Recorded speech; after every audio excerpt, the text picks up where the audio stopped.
Media भाई बंधुओं को मेरा सबसे पहले नमो बुद्धाय, जय भीम, जय भारत, जय संविधान। हमारे मुद्दासीन सभी सम्मानित साथियों को मेरा नमो बुद्धाय, जय भीम, जय भारत, जय संविधान। सामने बैठे हमारे सभी सम्मानित साथियों को मेरा नमो बुद्धाय, जय भीम, जय भारत, जय संविधान।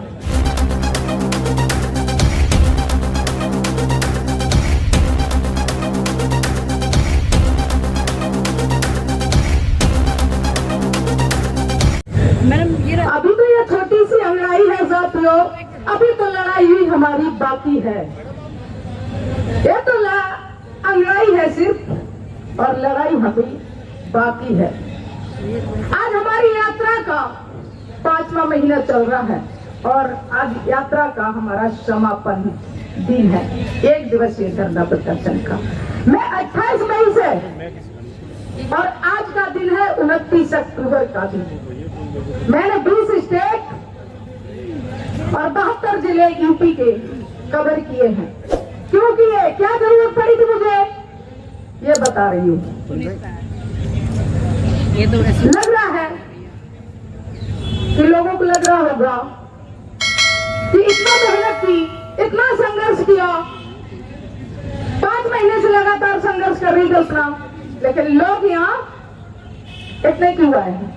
लेकिन मैं बताना चाहती हूँ कि लोग यहाँ नहीं है, लोग अपने जिलों में काम कर रहे हैं। और हमारा जो समाज है वो दबा कुचला समाज है, उनके पास इतने साधन संसाधन नहीं जो वो यहाँ तक पहुँच पाते हैं। और मैंने जो काम किया है तो मैंने यूपी के 75 जिले कवर किए हैं और मुझे साथ समर्थन सहयोग भी हमारे अपने बंधु भाइयों का सभी का मिला है।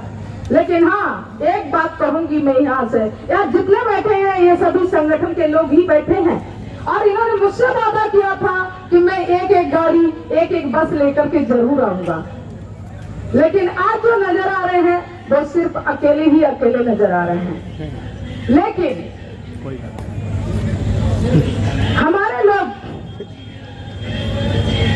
यहाँ पर ये देखने को मिल रहा है कि कितने जागरूक हैं, जय भी पाले हैं और लड़ाई भी संविधान की लड़ते हैं। लेकिन जब बात संसद की आई, नई पार्लियामेंट की आई, जहां एक धर्म, एक वर्ग और एक राष्ट्र की स्थापना कर दी जाती है, मैंने जब देखा कि देश भारत मेरा धर्मनिरपेक्ष है, एक देश भारत हमारा लोकतंत्र है और उस पार्लियामेंट के अंदर जो नई संसद बनी वहां मेरे बाबा साहेब भीमराव अंबेडकर की प्रतिमा तक नहीं। आखिर क्यों, क्या ऐसा कारण रहा जो सरकार ने बाबा साहब की प्रतिमा उस संसद भवन से हटा दी। 28 मई को जब संसद भवन के अंदर उद्घाटन हो रहा था, मैं दिल्ली में ही थी, मैंने देखा कि यह देश हमारा संविधान से चलता है, देश हमारा लोकतंत्र है, देश हमारा,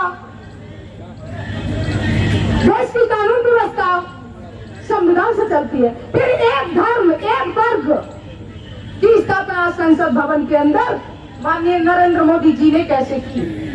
हमारे देश को तोड़ने का काम माननीय नरेंद्र मोदी जी ने किया। मैंने देखा कि मेरा संविधान खतरे में है, देश का लोकतंत्र खतरे में है। मैंने वहां फैसला किया कि आज कल्पना, तेरी जरूरत तेरे भारत देश को है, तेरी जरूरत तेरे लोकतंत्र को है और मेरी जरूरत मेरे संविधान को है जो मौत के मुंह में झूल रहा है। हमारे लोग जाति, धर्म, जात पात, ऊंच नीच में बटे हुए हैं, लेकिन वो भूल रहे हैं कि संविधान अगर है तो तुम जीवित हो, अगर संविधान है तो तुम्हारे अधिकार सुरक्षित है और संविधान अगर है तो तुम्हारी आने वाली पीढ़ी सुरक्षित है। लेकिन जहां सामंतवादी लोग, जहां षड्यंत्रकारी लोग हमारे देश का 2% लोग कब्जा कर बैठे हैं, हम उनसे नहीं लड़ रहे हैं, हमारे लोग उनसे लड़ रहे हैं जो हम अपने भी कहते हैं और अपनों से ही लड़ते हैं। तो साथियों, मैंने उस दिन फैसला लिया कि ये देश भारत हमारा धर्मनिरपेक्ष है, लोकतांत्रिक है, संविधान से चलता है। आज संविधान का उल्लंघन करके माननीय नरेंद्र मोदी जी ने एक धर्म एक राष्ट्र की स्थापना संसद भवन के अंदर की, जबकि मेरा धर्म, हमारा संविधान धर्म पंथ निरपेक्ष है। मैंने वहां फैसला लिया कि मैं अपने देश भारत को बचाने के लिए, अपने संविधान को बचाने के लिए, अपने लोकतंत्र को बचाने के लिए मैं ये लड़ाई लड़ूंगी, क्योंकि हमारे लोग बाहर निकलते नहीं आ पा रहे हैं। और यहाँ भी लोग आने का कारण ये है कि डर की वजह से, क्योंकि जो हमारा मुद्दा है वो सीधा सरकार से टकराने का है और सरकार के खिलाफ भी है। सिंगल जो राजतंत्र का प्रतीक है, जो हमारे उस संसद भवन के अंदर स्थापित कर दिया, जो समता समानता एकता को खंडित करता है। इसलिए पढ़े लिखे लोगों ने और जाना समझा, लगा कि अगर हम संसद भवन की तरफ कूच करेंगे तो पुलिस हमें अरेस्ट कर लेगी। हमें पुलिस ने परमिशन नहीं दी थी संसद भवन पर यात्रा निकालने का।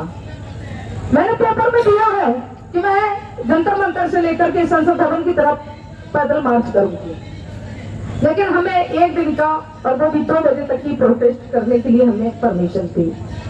सरकार जिस तरीके से हमारे अधिकारों को खत्म करने का काम कर रही है, जिस तरीके से लोकतंत्र को खत्म करने का काम कर रही है, जिस तरीके से हमारे संविधान को खत्म करने का काम कर रही है, इस सरकार को चिताने का मैं काम कर रही हूँ कि ये देश भारत धर्मनिरपेक्ष है और लोकतांत्रिक है, संविधान से चलता है। और ये बेटी ने जो मांगे अपनी रखी है और अपनी मांगों को पूरा अगर मेरी सरकार ने नहीं किया मेरी मांगों को, तो मैं दोबारा जेल भरा आंदोलन करूंगी।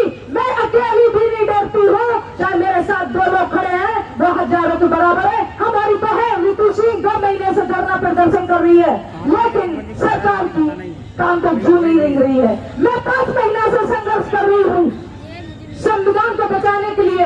संविधान में आर्टिकल्स में संशोधन करके हमारे अधिकारों को कमजोर किया जाता है और हमारे अधिकारों को छीनकर हमारे शिक्षा, स्वास्थ्य, रोजगार, नौकरियों को छीन करके हमें आर्थिक और मानसिक रूप से गुलाम बनाने का हमारे लोगों को काम किया जाता है। तो मैं साथियों कहना चाहती हूँ कि आज आप यहाँ बैठे हैं, आने वाला समय तुम्हें यहाँ बैठने लायक ये लोग नहीं छोड़ेंगे। इनसे अब टकराने की जरूरत है, इनसे अपने हक अधिकारों के लिए लड़ने की जरूरत है। अगर आज शांत बैठे रहे तो आने वाली पीढ़ी तुम्हारी गुलाम बन जाएगी। हमने फैसला लिया कि मैं आखिरी सांस तक लड़ूंगी अपने देश भारत, अपने संविधान को बचाने के लिए, अपने लोकतंत्र को बचाने के लिए। अगर सरकार जेल में डालेगी हम तब भी धरना आंदोलन चलाएंगे।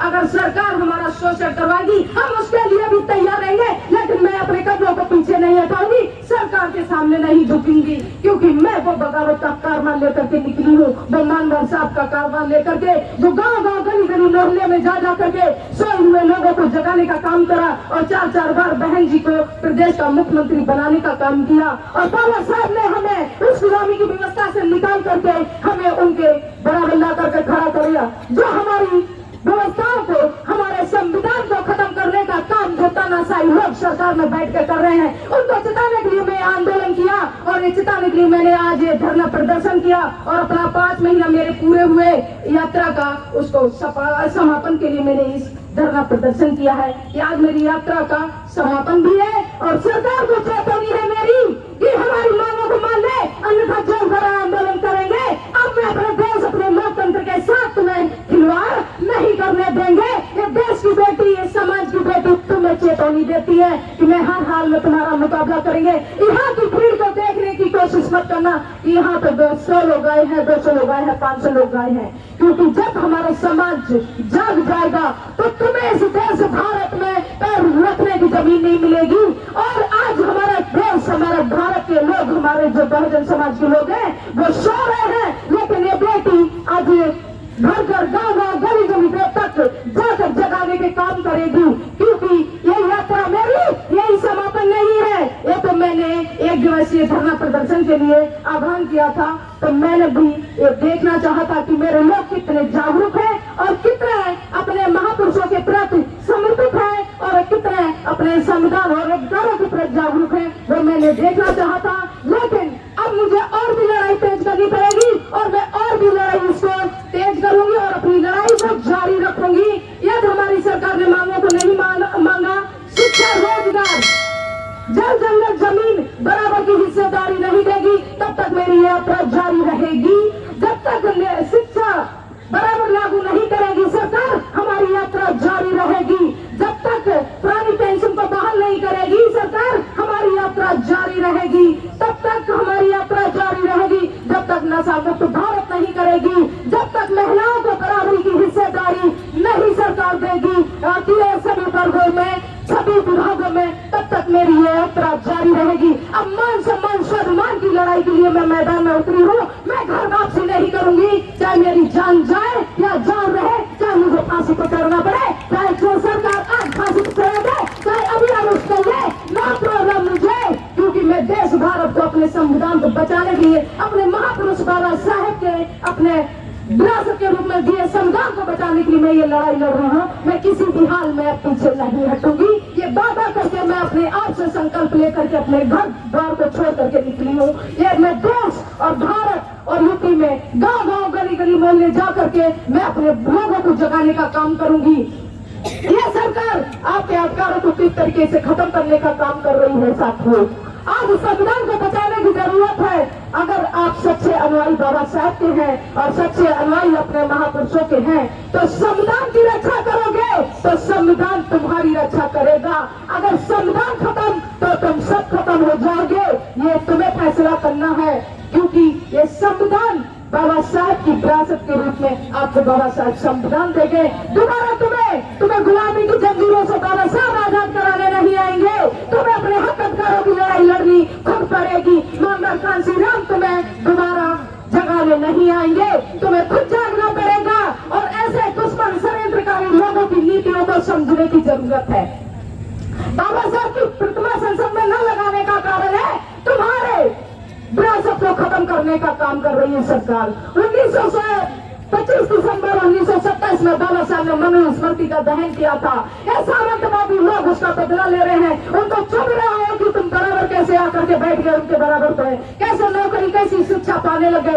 इसलिए आपको उसी व्यवस्था में दोबारा भेजने का काम ये सरकार कर रही है। तुम्हारी आने वाली पीढ़ी को दोबारा गुलाम बनाने का काम कर रही है साथियों। तो आपको खुद समझना पड़ेगा कि ये षड्यंत्रकारी लोग संविधान में संशोधन करके संविधान को कमजोर कर रहे हैं। कोई भी कार्य संविधान के दायरे में रहकर ये सरकार नहीं कर रही है। तो मैं सरकार को सिखाना चाहती हूँ, अगर मैं प्रधानमंत्री नरेंद्र मोदी जी भी अगर प्रधानमंत्री बैठे हैं तो वो संविधान की बदौलत बैठे हैं, तो संविधान के दायरे में रहकर सरकार काम करे।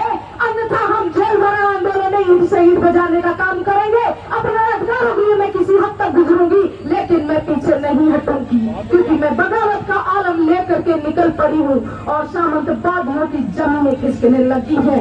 मैं सींचने लगी हूँ अपने बगावत के लहू से, जब मैं सींचने लगी हूँ बगावत के लहू से, सामंतवादी टकराने लगे हैं मुझसे। क्योंकि हमारी कई बार यात्रा रास्ते में रोकी, जगह जगह पुलिस ने मुझे परेशान किया। जब मैं यात्रा चला रही थी आज 5 महीने से, बहुत परेशान किया मुझे, लेकिन मैं फिर भी हार नहीं मानी। मैं किसकी लड़ाई लड़ रही थी साथियों? क्या ये लड़ाई हमारे अकेले की लड़ाई है? ये लड़ाई हम सबकी लड़ाई है, देश की लड़ाई है, लोकतंत्र की लड़ाई है, संविधान की लड़ाई है। फिर कैसे हम कायर बिल्कुल होकर के हम अपने महापुरुषों की विरासत को खत्म कर होते हुए देख रहे हैं? क्या हमें शर्म नहीं आती है? लोग घरों में बैठे हैं, लोग अपने बीवी टीवी में मस्त हैं। तो मैं उनको सिखाना चाहती हूँ कि आने वाले समय में आपको आवाज उठाने का मौका नहीं मिलेगी। इस तरीके से सरकार ये काम कर रही है कि जितनी तेजी से आप सो रहे हैं, उतनी तेजी से ये सरकार तुम्हारे अधिकारों को खत्म करने का काम कर रही है, तुम्हारी आने वाली पीढ़ी को गुलाम बनाने का काम कर रही है। तो तुम्हें समझना पड़ेगा इस षड्यंत्रकारी सरकार को कि किस तरीके से हमें गुलाम बनाया जा रहा है। अगर आज आप लोग सड़कों पर नहीं उतरे तो आने वाला समय इतना दुखदायी होगा कि इन्होंने जो मनु की विधान की स्थापना की है संसद भवन के अंदर, और जो ईवीएम के द्वारा ये वोटिंग करवाते हैं, जो वोटों की लूट करते हैं, तो मैं सरकार को चेताना चाहती हूँ कि अगर सरकार को लगता है कि हमें जनता वोट देती है, मैं मंच के माध्यम से कहती हूँ सरकार को कि सरकार अगर चाहती है कि नहीं हमें लोग वोट देते हैं, जनता वोट देती है, सरकार क्यों नहीं वीवीपैट से वोटों की गिनती करवाती है? अगर ईवीएम मशीन नहीं हटाना चाहती हो तो वीवीपैट के द्वारा वोटों की काउंटिंग करवाई, जिससे वोट देने वाला व्यक्ति वो स्वतंत्र है और दिमाग से रहेगी हाँ कि मेरा वोट सही जगह पर जा रहा है। जिस तरीके से हम एटीएम में पैसे निकालते हैं तो मुझे पता होता है कि उसमें हमने कितने पैसे निकाले, हमारे कितने पैसे हैं। तो सरकार क्यों डरती है? क्योंकि सरकार एक घोटाला करती है, एक लोकतंत्र की हत्या करती है। ये भी समझना पड़ेगा। तो इसके लिए भी हमें आवाज उठाने की जरूरत है कि ईवीएम हटाओ, देश बचाओ, सिंबल हटाओ, लोकतंत्र बचाओ। अगर ऐसे नहीं किया आप लोगों ने और एक साथ एक मंच पे एक बैनर तले नहीं आए तो ये सरकार तुम्हें उसी व्यवस्था में भेजने का काम करेगी जहां से आपके बाबा साहेब भीमराव अम्बेडकर तुम्हें लेकर के आए हैं। साथियों, संघर्ष करो, हम तुम्हारे साथ हैं। बहनों आप संघर्ष करो, हम तुम्हारे साथ हैं। जय जय जय जय जय भीम, जय भीम, जय भीम। आपको ये समझने की जरूरत है कि किस तरीके से हम कहां से कहां पहुंच गए हैं और हमसे रोजगार, शिक्षा, जमीन, नौकरियां हमसे छीन ली गए हैं। आज शिक्षा इतनी महंगी कर दी सरकार ने कि हम अपने बच्चों को पढ़ा भी नहीं सकते हैं, आने वाली पीढ़ी को वो शिक्षा नहीं दे सकते हैं। निजीकरण करके सरकार ने हमारे रोजगार छीन लिए, नौकरियों से हमें बाहर कर दिया है। तो हमें समझने की जरूरत है साथियों कि इनके षड्यंत्र को समझो, नहीं तो तुम इसी रास्ता में गले में हारी, कमल में झाड़ू और बाहर रोड पे सोने के लिए और बदुआ मजदूर बनने के लिए मजबूर हो जाओगे। अगर यही देखना चाहते हो तो बैठे रहो साथियों। ये देश की बेटी अपने मातृत्व को बचाने के लिए संघर्ष कर रही है और आखिरी सांस तक संघर्ष करेगी। हमें नहीं फर्क पड़ता है कि हमारे साथ 2 लोग हैं, 10 लोग हैं, क्योंकि मेरे मानव श्री राम भी देश की सत्ता व्यवस्था को प्रभावित करने के लिए अकेले निकले थे और बाबा साहेब देश को बचाने के लिए और समाज को और अपने बेटों को बचाने के लिए जिन्होंने कहा था कि मैं एक बेटे के लिए अपने करोड़ों बेटों की हत्या नहीं कर सकता हूँ, तो मैं अपने मृत्यु बच्चे को राजीव रतन को छोड़ के बाबा साहब लंदन चले गए थे।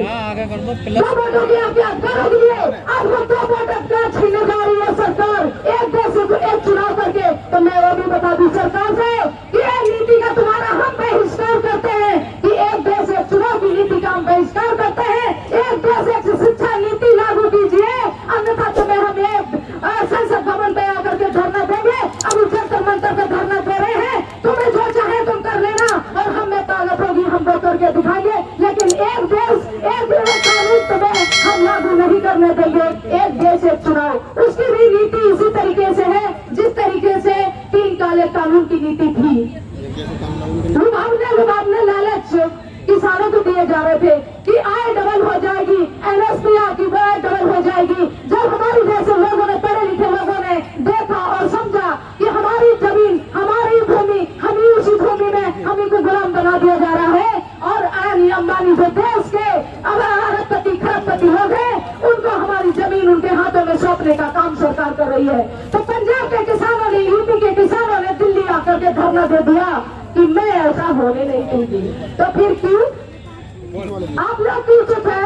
इसी तरीके से आज एक देश एक चुनाव करने सरकार जा रही है जिसकी कमेटी का गठन कर लिया है और 2 महीने बाद चुनाव भी होने जा रहे हैं और सत्र बुलाने वाली है सरकार। और चुनाव आयोग ने भी सहमति दी है कि हम चुनाव करवा देंगे, आप बिल पास करवा दीजिए, लेकिन हम चुनाव आयोग को पीछे तो नहीं देते। मैं तुम्हारे आवाज पर धरना दे दूंगी आगे अगर तुमने चुनाव एक देश से चुनाव की नीति का चुनाव आयोग करवाया तो मैं इसको बर्दाश्त नहीं करूंगी, क्योंकि एक देश एक चुनाव की नीति है कि हमारा देश को खत्म करना सरकार चाहती है।